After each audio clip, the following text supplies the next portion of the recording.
하나님은 이러한 사람을 쓰십니다. 사무엘하 14장 21절에서 33절 말씀. 왕이 요압에게 이르되 내가 이 일을 허락하였으니 가서 청년 압살롬을 데려오라 하니라.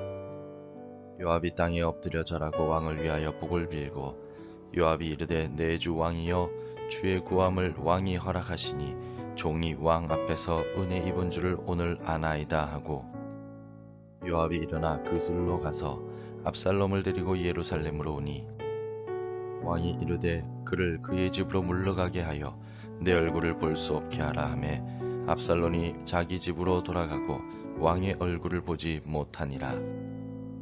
온 이스라엘 가운데에서 압살롬같이 아름다움으로 크게 칭찬받는 자가 없었으니 그는 발바닥부터 정수리까지 흠이 없음이라.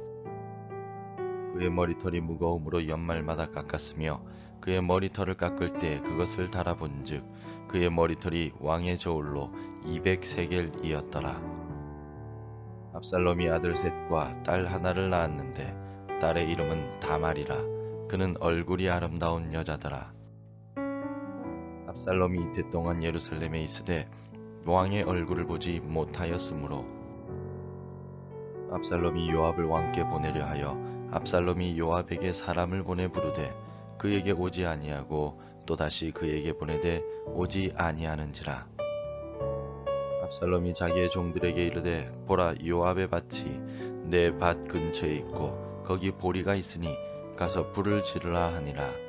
압살롬의 종들이 그 밭에 불을 질렀더니 요압이 일어나 압살롬의 집으로 가서 그에게 이르되 어찌하여 내 종들이 내 밭에 불을 질렀느냐 하니 압살롬이 요압에게 대답하되 내가 일찍이 사람을 내게 보내 너를 이리로 오라고 청한 것은 내가 너를 왕께 보내 아뢰게 하기를 어찌하여 내가 그술에서 돌아오게 되었나이까.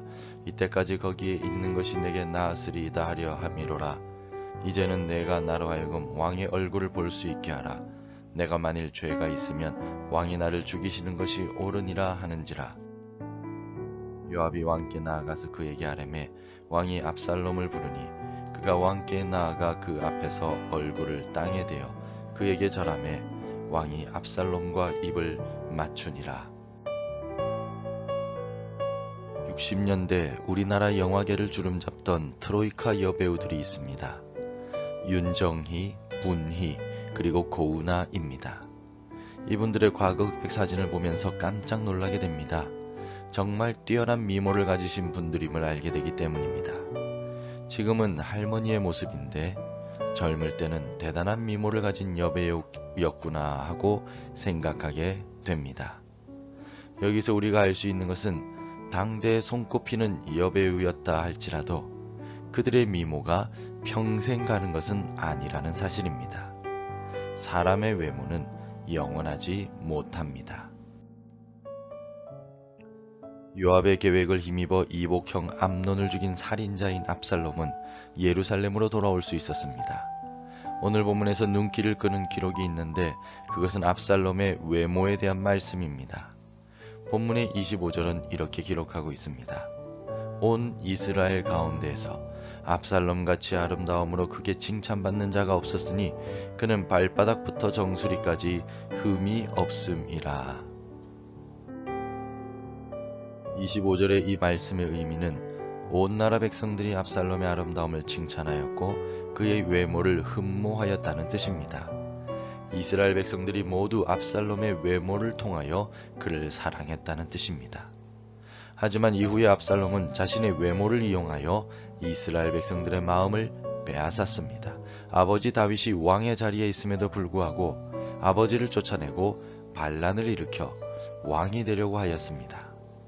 압살롬의 외모는 보기에 좋으나 그것만으로는 하나님의 쓰임을 받지 못합니다. 왜냐하면 압살롬의 외모가 독이 되고 교만의 원인이 되어 하나님의 계획을 방해했기 때문입니다. 오늘 본문의 마지막 부분에 보면 아름다운 외모를 지닌 압살롬의 포악한 성품이 드러나는 장면이 나옵니다. 30절을 보겠습니다. 압살롬이 자기의 종들에게 이르되 보라 요압의 밭이 내 밭 근처에 있고 거기 보리가 있으니 가서 불을 지르라 하니라. 압살롬의 종들이 그 밭에 불을 질렀더니 압살롬은 빨리 다윗 왕에게 나아가서 모든 것을 회복하고 싶었습니다. 왕자의 지위와 권리와 권력을 다시 되찾고 싶었습니다. 그래서 요압에게 사람을 보내어 자신에게 오게 하고 이 일을 해결해 달라고 요구하려 하였습니다. 하지만 요압이 여러 번 자신의 요청을 듣지 않자 그는 요압의 밭에 불을 질러버렸습니다. 자기 마음에 들지 않고 자기 뜻대로 되지 않는다고 남의 밭에 불을 질러버리는 압살롬의 행동은 그의 아름다운 외모와는 전혀 어울리지 않는 포악한 모습입니다. 게다가 요압 덕분에 압살롬은 예루살렘으로까지 올 수 있게 되었는데 은혜를 원수로 갚는 행동이었습니다. 포악한 성품을 가지고 은혜를 모르는 사람을 하나님은 쓰시지 않으십니다. 하나님의 명령을 받아 베들레헴의 이새의 집으로 갔던 사무엘은 자기의 앞을 지나는 이새의 첫째 아들 엘리압을 보고는 마음속으로 여호와의 기름 부으신 자가 과연 주님 앞에 있도다 라고 생각했습니다. 그만큼이나 엘리압의 외모가 출중했던 것 같습니다. 하지만 하나님은 사무엘에게 어떻게 말씀하셨습니까? 사무엘상 16장 7절에서 여호와께서 사무엘에게 이르시되 그의 용모와 키를 보지 말라. 내가 이미 그를 버렸노라. 내가 보는 것은 사람과 같지 아니하니 사람은 외모를 보거니와 나 여호와는 중심을 보느니라 하시더라. 아멘. 하나님은 외모가 아니라 사람의 중심을 보시고 사람을 사용하십니다.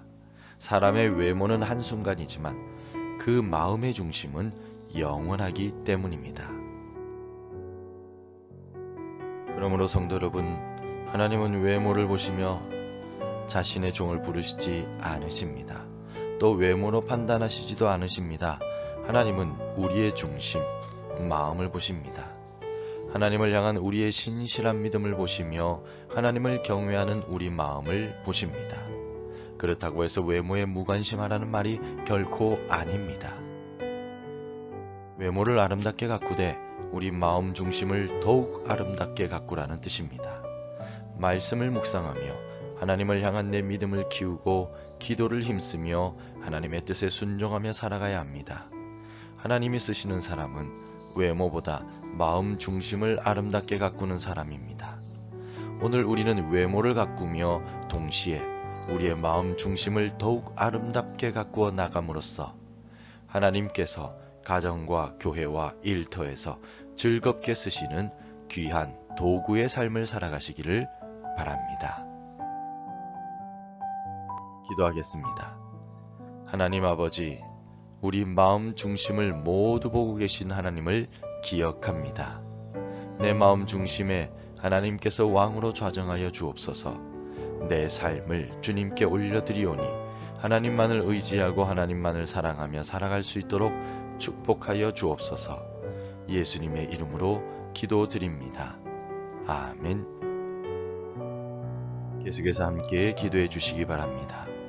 마음 중심에 하나님을 모시며 살아가게 하소서. 하나님께서 기뻐 사용하시는 사명 감당하는 교회 되게 하소서. 당회와 재직회, 교육부와 구역, 남녀 선교회를 축복해 주소서. 복음 전해야 할 한 사람이 생각나게 하소서. 오늘도 말씀대로 살아가며 열매 맺는 하루가 되시기를 축복합니다.